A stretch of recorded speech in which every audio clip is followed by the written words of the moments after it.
शहबाज साहब ने वही लीड बरकरार रखी है और पीटीआई की पिटीशन को खारिज कर दिया और मैंने इसको इलेक्शन के अंदर पीटीआई को इबरत नगाज शिकस्त दी थी। हमने मेरी 60,000 की लीड थी और इतने वोट पीटीआई के नहीं थे।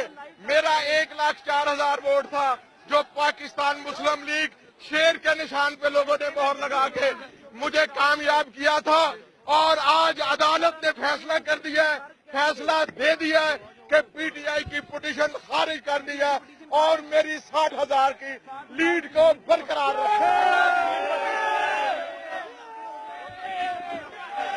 मुस्लिम लीग नून के एमएनए रियाज मलिक मीडिया से गुफ्तगू कर रहे थे। उनका कहना था 1,04,000 वोट मुझे मिले थे, अदालत ने मेरे हक में फैसला दे दिया है। 60,000 की जो मेरी बरतरी थी वोट्स की वो बरकरार रखी है। इसी हवाले से मजीद जानेंगे अपने नुमाइंदे शाहिद हुसैन से। शाहिद बताइएगा क्या डिटेल्स हैं?